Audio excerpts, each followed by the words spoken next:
Joyce Medeiros, sou médica veterinária. Estou aqui com vocês hoje para conversar sobre obesidade. Eu acredito ser um assunto bastante importante, até porque hoje em dia a gente vê muito paciente na nossa clínica veterinária, no dia a dia, com sobrepeso. Peso bem acima também do que deveria, tá? E aí, assim, isso começa porque a gente acaba humanizando muito os nossos petzinhos e a partir daí a gente acaba querendo dar para eles o que a gente come no nosso dia a dia, né? Isso é um dos primeiros problemas que a gente encontra.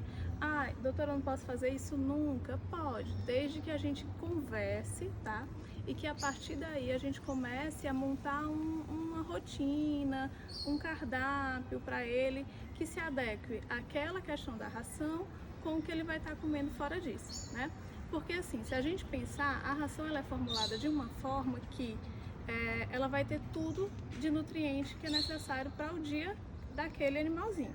Se eu tenho, por exemplo, um petzinho desse e ele tem que comer 80 gramas por dia, tá? Daquela ração X específica.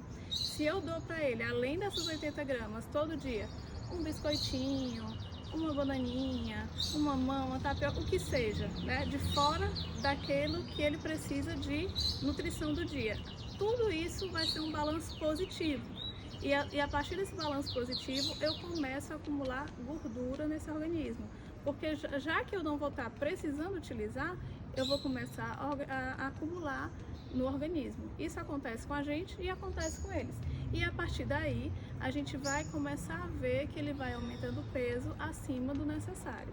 E aí ele vai para uma faixa de sobrepeso, pode ir para uma obesidade e a partir daí você vai ver vários problemas nesse animalzinho, tá? Existem alguns fatores hoje também, além de alimentação, claro, que são fatores que a gente pensa como fatores de risco, tá?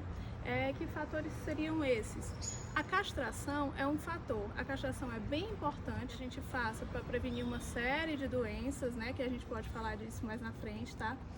Para prevenir uma série de doenças, mas ela existe um viés, alguns estudos, e a gente vê no dia a dia da clínica que alguns pacientes tendem a ter um apetite maior por conta de alguns hormônios, né, que acabam sendo privados e tudo. E além desse apetite maior, alguns deles passam, principalmente gatinhos, a ficar mais quietos, a ficar menos ativos, né? Os cães algumas vezes não, eles ficam um pouco mais ativos inclusive, ou ficam normais, mas gatinhos principalmente eles passam a ficar menos ativos. Então, vai comer mais e vai fazer menos exercício. Então aí você já começa esse balanço positivo de novo, que aí você tem mais do que é necessário e aí você começa a ganho de peso também, tá certo? Outro ponto importante que acontece muito hoje é que as famílias deixam o petzinho em casa a maior parte do tempo sozinho, né? Muitas vezes saem pela manhã, voltam no final da tarde ou voltam à noite, enfim. E aí assim, quando chega, ele tá carente, mas é de cuidado, é de carinho, é de atenção. E aí assim, às vezes é o horário que você chega, você vai se alimentar e ele vai para perto, e ele pula, e ele vai para cima de você, e ele late, ele brinca.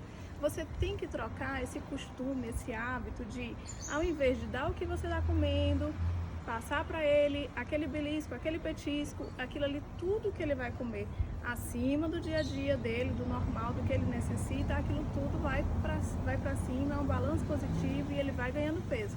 Então troque esse tipo de atitude por parar, sentar no chão com ele, brincar com ele, interagir com ele, porque na maioria das vezes é isso que ele quer. Só que a partir do momento que você começa a fazer essa troca de carinho, troca de cuidado, de brincar por alimentos, aí ele acaba achando que aquilo ali é como se fosse uma recompensa. Então no momento que ele acha que aquilo é uma recompensa, aí ele vai pra cima de você e vai pedir e vai querer, mas tente mudar esse perfil. Se é um animal que tem muitos anos que está dessa forma, você sempre dando alguma coisa, procure tirar ele do cômodo no momento que você for se alimentar. Tire ele da cozinha, bote ele em outro cômodo.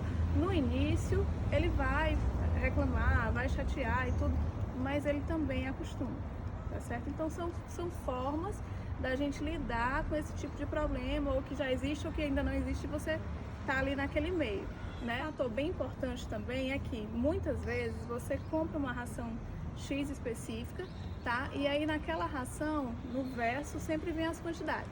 Então você vai pelo peso dele, dá uma avaliada ali, aquilo ali não é muito individualizado, o interessante mesmo é que o veterinário faça essa avaliação e a partir daí, junto com você, do que ele come, do dia a dia, da atividade física, faça esse cálculo. Mas se eu mesmo vou lá, como tutor, compro aquela ração, verifico a quantidade no saco e vou medir uma xícara.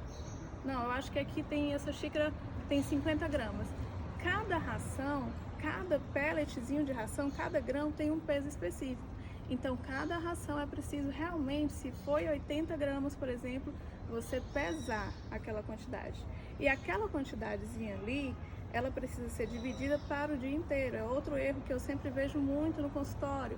Aquele paciente vai lá, as 80 gramas come 3 vezes aquelas 80 gramas, enquanto ele deveria dividir aquelas 80 gramas para 3 refeições ou 2 refeições, como ficar mais cômodo, né? Como ficar melhor para o dia a dia. Outra coisa importante, atividade física. O animalzinho, assim como a gente, ele precisa de atividade física. E aí, assim, às vezes nós não temos tempo, né? Para andar, para passear, para levar. Então aí você precisa de profissionais, que existem hoje vários profissionais especializados